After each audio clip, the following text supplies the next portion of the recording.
to do a central line dressing change skill. First, I'm going to check my patient's chart to make sure that there's a doctor's order for the dressing change. And it looks like we have an order here, change every 7 days. We're at that 7-day mark, so we're going to go ahead and change Miss Stone's dressing change. I'm going to go ahead and gather my supplies. I'm going to need clean gloves. And I'm going to knock, knock, knock, perform my hand hygiene. Hello, Mrs. Stone. My name is Ashley. I'm your nursing student today. The doctor has ordered a dressing change on that central line for you there. Can you go ahead and verify your name and your date of birth? And do you have any allergies to iodine or anything? No? Okay. Also in the patient's chart, I would check to verify the allergies and to ensure that there were no contraindications for this procedure. Okay, so I have my clean gloves, my surgical gloves, and my dressing change kit. I also have my, we'll be using a 10 millimeter saline flush for this procedure and a heparin flush.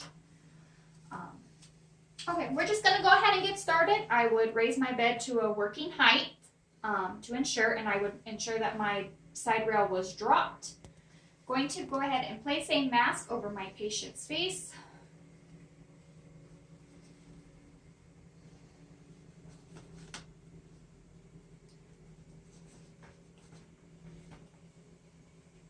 Patient's mask is on, and I would turn my patient's head away from the site. I would also be putting a mask on for myself, but for educational purposes, we're not going to do that. So I'm going to go ahead and expose my patient's central line here.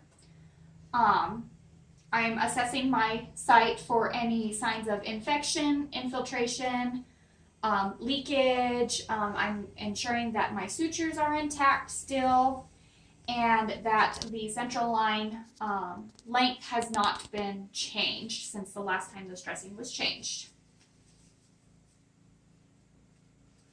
Going to go ahead and put on my clean gloves.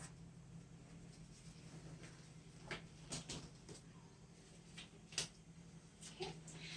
I'm going to use my left hand to hold the central line in place, and I am going to pull my dressing tape away from the site to ensure that I don't hurt my patient or tear my patient's skin. We're going to pull up and out.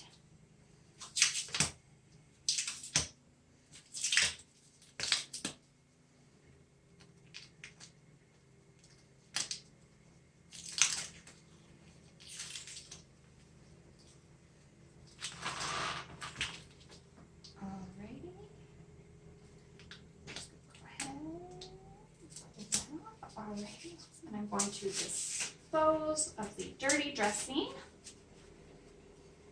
Okay, so again, I'm going to reassess my site, making sure that there's no leakage, no smell, no odors. Everything looks clean, so we're going to go ahead and change this out and put a new one on.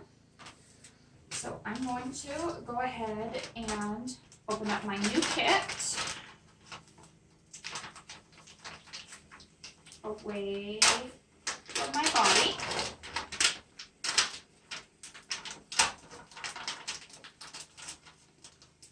I'm going to go ahead and grab this. And I'm going to open my kit away from my body. Keeping my 1-inch border. Making sure that I do not cross over my sterile field. Perfect. Okay, so now that I have this open, this is my sterile site, and this is also sterile as well. We are going to go ahead and open my sterile gloves.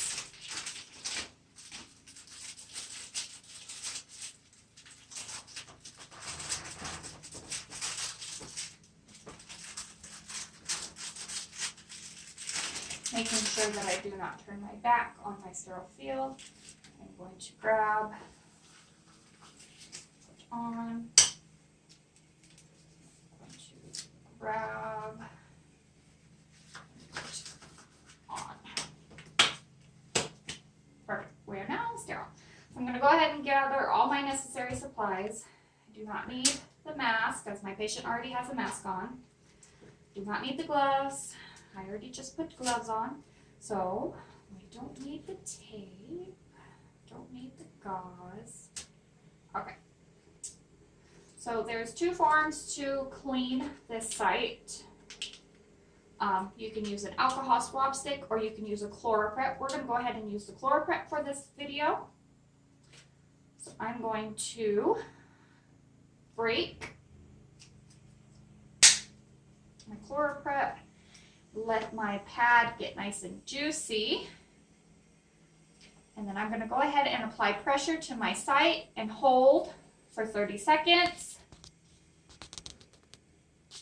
And then I'm going to go outward in a circular motion away from my site.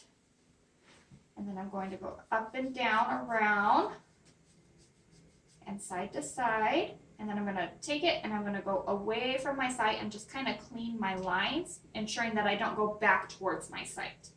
Now that my site is clean, I'm going to go ahead and let it dry. In a real life scenario, we would have a biodiscs. In this case, we have a split gauze. I'm not going to put the split gauze on, but with a biodisc, you would put it on, ensuring that you don't completely touch the site, and make sure that it is blue to the sky and white down. So now that my area is clean, I'm going to go ahead and attach my new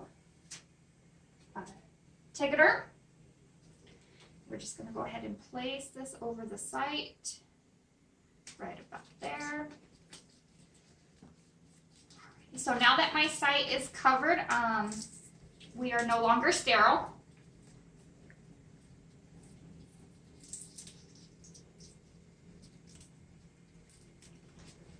So I'm no longer sterile. You can go ahead and remove your mask, Mrs. Stone. We don't need that anymore. I'm going to go ahead and date and time my dressing with my initials. And it is October 1st, and it is 10 a.m.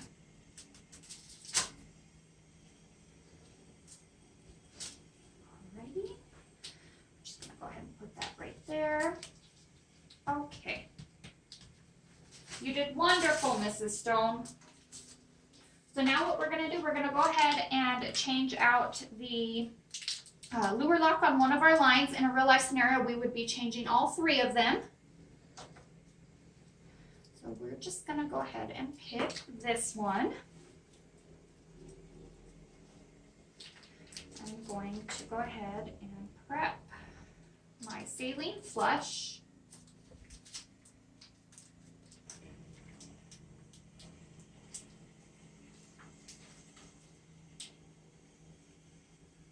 Make sure that there's no air bubbles in it. Alrighty. So we're just going to go ahead and make sure that my line is clamped. And I'm going to unscrew this. And we don't need that anymore. I'm going to go ahead and scrub my line for 15 seconds. Ensuring that I do not let go of my line, that it remains in my site and in my hand at all times. I'm going to attach my new lure lock. And we're going to use what is called the push-pause method.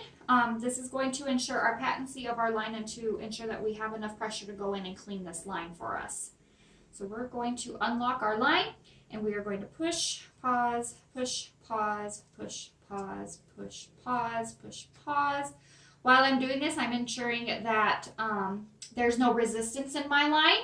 If there was resistance, I would stop trying to flush. And we're going to go all the way down to 1 ml, and then we're just going to push and clamp. Alrighty. So, ensuring that I don't let go, I'm going to go ahead and prep my heparin lock.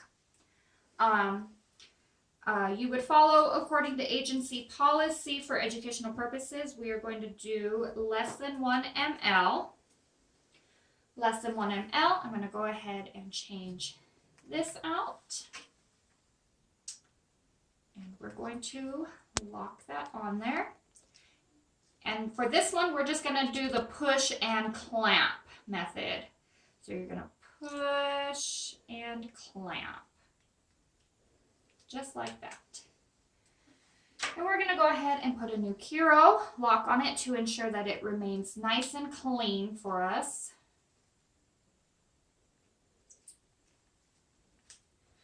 Perfect. And like I said, we would do that for all 3 of these. Go ahead and we would clean up our mess, our station.